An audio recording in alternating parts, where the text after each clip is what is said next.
পেরুর রাজধানী লিমায় gas pipe স্থাপনের স্বাভাবিক কাজ চলছিল। শ্রমিকরা ভূমির গভীরে খনন করেছিল পাইপ বসানোর জন্য। হঠাৎই এক আশ্চর্যজনক জিনিসের দেখা মেলে।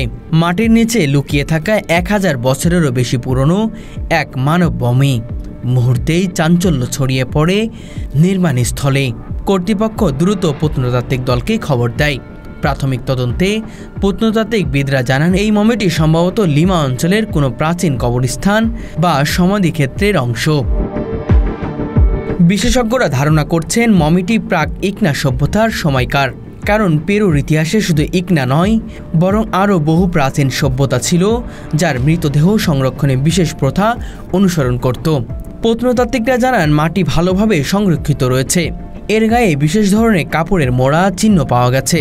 ধারণা করা হচ্ছে মৃতদেহকে সংরক্ষণের জন্য মাটির নিচে বিশেষ পদ্ধতিতে রাখা হয়েছিল। অনেক সময় প্রাক ইকনা সভ্যতার মানুষরা মৃতদেহকে ভার্নাকৃতির ভঙ্গিতে মাটির নিচে রাখত এবং খাদ্য ও হস্তনির্মিত দ্রব্যও সাথে সমাহিত করত, যাতে মৃত আত্মা পরজীবনে ব্যবহার করতে পারে।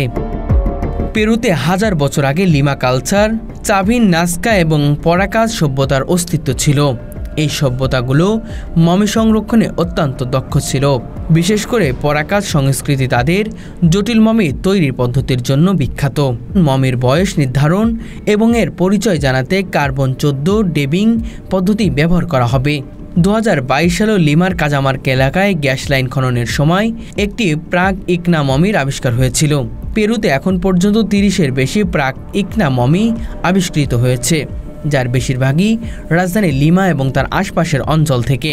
বর্তমানে আবিষ্কৃত মমিটি লিমার একটি অস্থায়ী প্রত্নতাত্ত্বিক ল্যাবে সংরক্ষিত হয়েছে, যাতে এটি আরও ক্ষয়প্রাপ্ত না হয়।